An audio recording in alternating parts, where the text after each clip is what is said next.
She said, "I'm going out with the girls," then posted a story with her ex.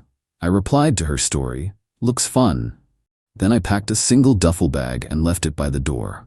The panic in her voice when she came home and saw it wasn't my bag packed, but hers.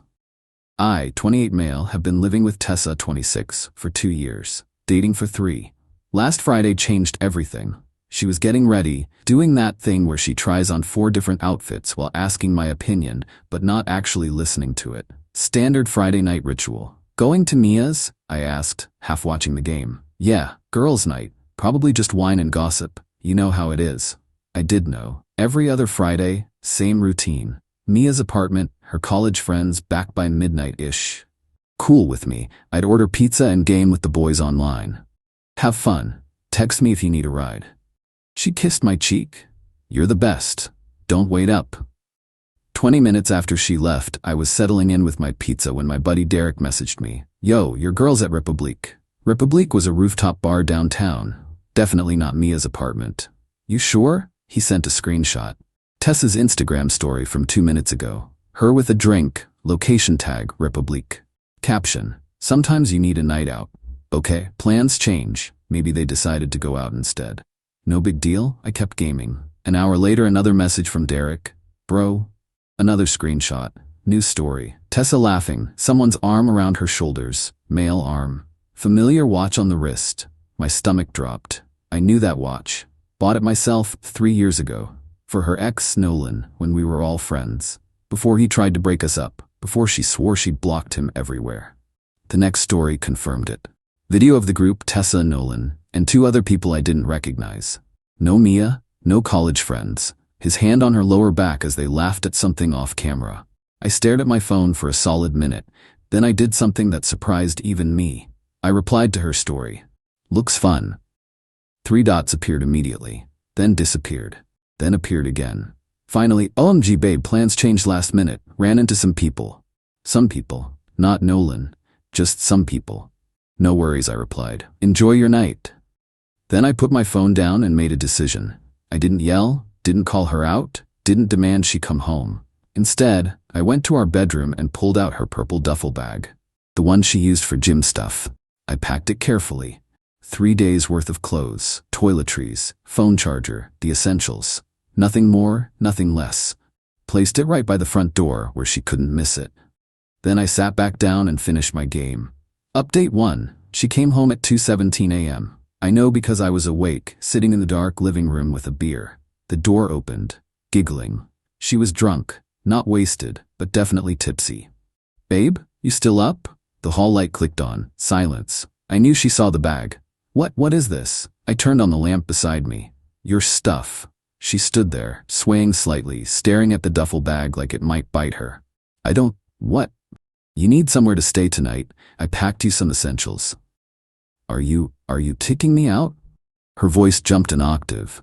"I'm giving you space to figure out what you want." "What I want? What are you talking about?" I pulled out my phone, showed her the screenshots. Her face went through several expressions. Confusion, recognition, panic. We just ran into them. It wasn't planned." "Tessa, I'm serious. Mia canceled last minute and I was already dressed, so I went for a drink and they were there." "Where's Mia in any of your stories?" Silence. "Why didn't you mention it was Nolan when you texted me?" More silence. "How did his hand end up on your back?" She stepped toward me. I held up my hand. "No. Take the bag. We'll talk when you're sober and you've had time to think about what you really want. This is my apartment too. Your name's not on the lease." Technically true. We'd moved into my place. She'd never gotten around to the paperwork. "You can't just throw me out over nothing." "I'm not throwing you out. I'm asking you to take some space. Door's not locked. But if you stay tonight, it'll be on the couch, and we're having a very different conversation in the morning." She grabbed the bag, fury replacing panic. "This is insane. You're being completely irrational. Text me where you end up so I know you're safe." "I'm going to Mia's, my actual friend who won't throw me out over paranoid delusions." She slammed the door. I sat back and finished my beer. My phone buzzed 10 minutes later. Not from her. From Nolan. "Hey man, just so you know, nothing happened. She was just upset and needed to talk." Upset? She'd seemed pretty happy in those videos. And why was she texting him but not me? I didn't respond, just screenshotted it for later. Update 2. The entitlement escalation was swift and predictable. Day 1. Silent treatment. Fine by me. Day 2. The text started. Are you seriously going to make me stay at Mia's forever? This is so immature. We need to talk like adults. I pay half the rent. You can't lock me out. That last one was interesting. She paid exactly $400 toward our $1,900 rent. I'd never pushed for actual half because she made less. But now it was half? I responded once. You're not locked out. Come get your things whenever. My things? I'm not moving out. You're going to apologize for this ridiculous overreaction. I didn't respond. Day 3. She showed up with backup. Mia and another friend, Janine. Safety in numbers, I guess. They marched in like they owned the place. I was working from home in the middle of a Zoom call. Just waved and kept talking to my client. Tessa stood behind my laptop, glaring. I muted myself. We're talking. Now. I'm working. Give me 20 minutes. No. Now. I gestured at my screen where my boss was clearly visible. She didn't care. Reached over and slammed my laptop shut. Tessa! That was my boss. Good. Maybe now you'll listen. I reopened my laptop. Call was gone. Quickly typed an apology email about technical difficulties. That was completely out of line. No, what's out of line is you making me homeless over your jealousy. You're staying with Mia. That's not homeless. Mia chimed in. Actually, she can't stay forever. My roommate's getting annoyed. Tessa shot her a look that could kill. Some backup. Look, Janine tried to mediate. You two love each other. This is silly. Tessa, just apologize for not mentioning Nolan. Marcus, apologize for overreacting. Done. I didn't overreact, I said calmly. I asked her to take some space after she lied about where she was and who she was with. I didn't lie. Girls' night at Mia's? Plans changed. To hanging with your ex who tried to sabotage our relationship? He's changed. He's with someone new now. Then where was she? Silence. Why weren't you in any of his stories if it was such an innocent group hangout? More silence. Mia shifted uncomfortably. Tessa, you said his girlfriend was there. She was. She just left early. I pulled out my phone, showed them Nolan's message about her being upset and needing to talk. Upset about what exactly? Tessa's face went red. He misunderstood. I was just venting about work. To your ex, at a bar, without his girlfriend, after lying to me about where you were. Janine and Mia exchanged looks. I think we should go, Mia said quietly. No, you're supposed to be supporting me. I am, but this doesn't look great, Tess. They left after awkward goodbyes. Tessa stayed, pacing my living room. You've turned my friends against me. I showed them screenshots. They drew their own conclusions. This is exactly what Nolan said you'd do. I stopped typing. What? She realized her mistake immediately.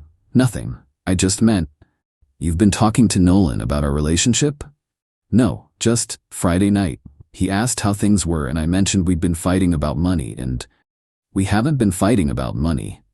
The rent thing. How you always make me feel bad about not paying half. I have never once brought up rent. You just did. For the first time ever. She was spiraling, making up fights that didn't happen to justify talking to her ex about our problems. I want you to leave now, I said. This is my home. No, it's my apartment that you stay in. Your name's not on the lease, you pay less than a quarter of the rent, and you're here as my guest. A guest who lied about where she was going to hang out with her ex. I'm calling the police. For what? Making you leave after you slammed my laptop during a work call? Please do. I'll show them the lease and explain the situation. She grabbed her phone. Dialed. Actually dialed 911. Yes, my boyfriend is illegally evicting me. No, I'm not on the lease. No, I don't receive mail here. Well, some packages. No, my license has my parents' address. The operator must have explained tenant rights because her face fell. 30 days? But he can't just... I see. No, there's no violence. He's just being a jerk. Sorry. Yes, bye. She hung up. You have to give me 30 days notice, she said triumphantly. You're not a tenant, you're a guest. But fine. I opened my laptop, typed up a simple notice, printed it, signed it, handed it to her. 30-day notice to vacate. Clock starts now. Update 3. The 30 days lasted exactly 1 week. First, she tried love bombing, showed up with my favorite takeout, wore the dress I'd bought her for her birthday, even brought craft beer from that brewery we went to on our anniversary. Can we just talk, like we used to? We talked. She spun an elaborate story about how Nolan was going through a tough time. His girlfriend was controlling, he needed friends. She was just being supportive. As a friend.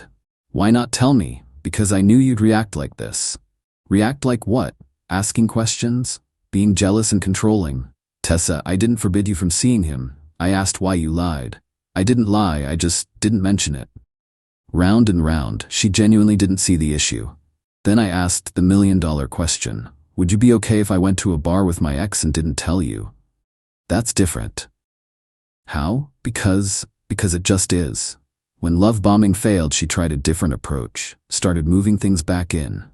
Little things, toiletries, a few clothes, acting like nothing happened. I boxed them up, put them by the door. Stop being petty, she screamed. Stop leaving your stuff here. You have 23 days left. That's when she went nuclear. Not on social media. She was smarter than that. Instead, she called my mom, my mother. Hi, Mrs. Coleman, it's Tessa. I'm so worried about Marcus. He's having some kind of breakdown. My mom called me immediately. Honey, Tessa says you kicked her out for going to a bar? I explained the situation. The lies, the ex, the refusal to see the issue. Oh, well, that changes things. Want me to call her back and tell her to stop calling me? Please. But Tessa didn't stop there. She called my sister, my best friend, even my coworker whose number she got from an old group chat. All with the same story. I was having a mental health crisis. Paranoid delusions, controlling behavior. She was so worried about me. Most saw through it, but it was exhausting and embarrassing. Then she made her biggest mistake. Final update. Remember how Nolan had a girlfriend? Well, she reached out to me. Her name was Stephanie. She'd found my Instagram through some mutual follows and sent a simple message. Hey, weird question. Was your GF at Republique with Nolan on the 12th? Yes. He said he was at his brother's poker night. Oh boy. We compared notes. Tessa and Nolan had been texting for weeks, meeting up for coffee while Stephanie and I were at work. That night at Republique wasn't random. They'd planned it. Mia was never invited. The girls' night was always a cover. Stephanie had screenshots. Lots of them. Nothing explicitly sexual, but definitely emotional affair territory. Complaining about us, inside jokes, making plans to meet up. One text stood out from Tessa. The day after I'd asked her to leave, Marcus kicked me out. This might be the sign we needed. Are you really happy with her? His response, I don't know anymore. Seeing you again, it's complicated. Stephanie was devastated. I was just tired. I forwarded everything to Tessa with one message. You have 48 hours to get all your stuff. She called immediately, crying, not sad tears, angry tears. You talked to Stephanie? That's so invasive. She contacted me because her boyfriend lied about where he was. Sound familiar? We're just friends. Friends don't text about signs and whether they're happy in their relationships. You don't understand. Nolan and I have history. Had. Past tense. You chose me, remember? Or was that a lie too? I did choose you, but you're so what? Boring. You're safe and stable and boring. Nolan's exciting. He takes risks. There it was. The truth. Then go be with Nolan. He doesn't want to leave Stephanie. Of course he didn't. He wanted the excitement of an emotional affair, not the reality of a relationship. 48 hours, Tessa. She showed up the next day with a U-Haul and her dad. Her dad, a man I'd shared beers with, who'd welcomed me to family dinners. Marcus, he said quietly while Tessa loaded boxes, I'm sorry about this. I raised her better. It's not your fault, Jim. Maybe, maybe not, but for what it's worth, you're a good man. She's making a mistake. Tessa heard that. Dad, you're supposed to be on my side. I am, sweetheart. That's why I'm telling you the truth. She left with her stuff, all of it, even took the shower curtain she'd bought, petty to the end. That was 3 weeks ago. Since then, Nolan chose Stephanie. They're in couples counseling. Tessa is back at her parents' house. She's posted exactly one vague Instagram story about knowing your worth and not settling for less than butterflies. Mia reached out to apologize for enabling her. Apparently, Tessa had been talking about Nolan for months. The friend group knew and said nothing. I changed my locks, just in case. Last night I got one final text from her. I know you hate me, but I really did love you, just not the way you needed me to. I almost responded. Almost asked why she couldn't just be honest from the beginning, why she had to lie and sneak and blame me for her choices. Instead, I deleted the text and went to bed, in my apartment, alone. Peaceful. Sometimes the best response to someone who says they love you, just not the way you need, is to let them go love someone else. Or in Tessa's case, let her chase the ghost of an ex who doesn't want her either. The duffel bag? I kept it. Good gym bag. Better reminder. Edit, since people keep asking, no, I don't think she physically cheated. Emotional affair? Absolutely. And that's enough for me. Edit 2. Stephanie and Nolan broke up last week. He hit up Tessa immediately. She posted about it on her story. They're already fighting. Some people never learn.